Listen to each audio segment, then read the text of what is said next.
Hello guys, welcome back to my YouTube channel. അപ്പോൾ ഇതെന്താണെന്ന് മനസ്സിലായോ എല്ലാവർക്കും? ഇത് ഞങ്ങളുടെ നാട്ടിൽ ഇതിന് മുട്ടപ്പഴം എന്നാണ് പറയുന്നത്. ഇത് ഈ തോല് പൊളിച്ച് കഴിഞ്ഞാൽ മുട്ടയുടെ ഉള്ളിലത്തെ മഞ്ഞയില്ലേ, ആ മഞ്ഞ കരുവിൻ്റെ പോലെയാണിത്. അപ്പോൾ നിങ്ങളുടെ നാട്ടിൽ ഇതിന് എന്താ പറയുന്നതെന്ന് കൂടി ഒന്ന് കമൻറ്റ് ചെയ്യണേ.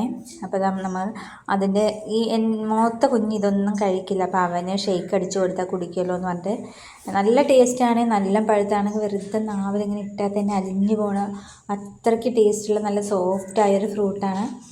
അപ്പോൾ വീട്ടിൽ നിന്ന് അച്ഛനും അമ്മയും എല്ലാവരും നാട്ടിൽ നിന്ന് വന്നപ്പോൾ കുറേ ചക്കപ്പഴവും പിന്നെ കുറേ ഉണ്ണിയപ്പം അങ്ങനെ കുറേ ഒത്തിരി സാധനങ്ങളൊക്കെ ഞങ്ങൾക്ക് കൊണ്ട് തന്നായിരുന്നു.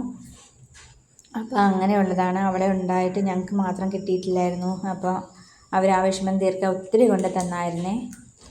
അപ്പോൾ അത് അതിൻ്റെ ഉള്ളിൽ ഇതുപോലെ ഇരിക്കുന്നതിൻ്റെ ഉള്ളിൽ സീഡുണ്ട്. ആ സീഡ് നട്ടാൽ തന്നെ നമുക്ക് ഇതുണ്ടാകും. ഇത് വീട്ടിലൊരു 10 വർഷത്തോളം ഈ ചെടി അങ്ങനെ നിന്നിട്ട് ഇപ്പോഴാണ് ഒരു 2 വർഷമൊക്കെ ആയതേ ഉള്ളൂ കായ്ക്കാൻ തുടങ്ങിയിട്ട്. ഈ വർഷമാണ് ഒത്തിരി പിടിച്ചത്.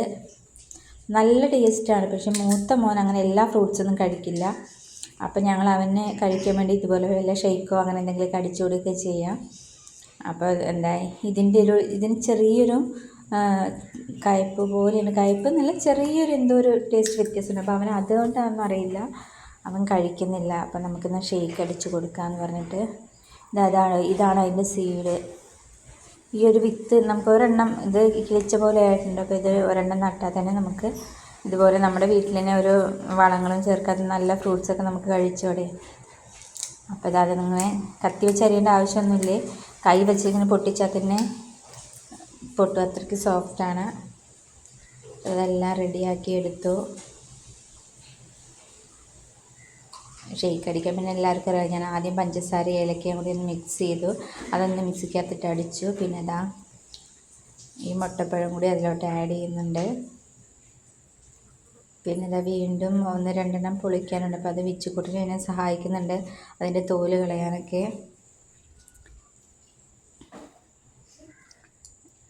അമ്മ പറഞ്ഞായിരുന്നു വീടിനടുത്ത് പുഴയാണ്. അപ്പോൾ പുഴയിലോട്ട് പോകുന്ന പിള്ളേരൊക്കെ ആപ്പിളാന്നൊക്കെ പറഞ്ഞ് പറിക്കാനൊക്കെ വരുന്നുണ്ടായിരുന്നു എന്നൊക്കെ അമ്മ പറഞ്ഞു. ഇത് പച്ചയ്ക്ക് പറിച്ചാൽ ഒന്നിനും പറ്റില്ല, നമുക്ക് കളയാനേ പറ്റൂ. അതുപോലെ നേരത്തെ ഒന്നും ഇത് എങ്ങനെയാണ് ഇത് പഴുപ്പിക്കുക എന്നുള്ളത് അറിയില്ലായിരുന്നു, അമ്മയ്ക്കും അറിയില്ലായിരുന്നു.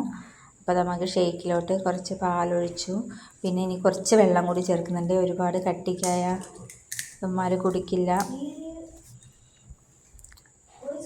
അപ്പം നമ്മളിത് സിമ്പിളായിട്ട് പിന്നെ വേണമെങ്കിൽ നമുക്ക് ബൂസ്റ്റോ ഹോർലിക്സോ അതുകൂടി ആഡ് ചെയ്യാം.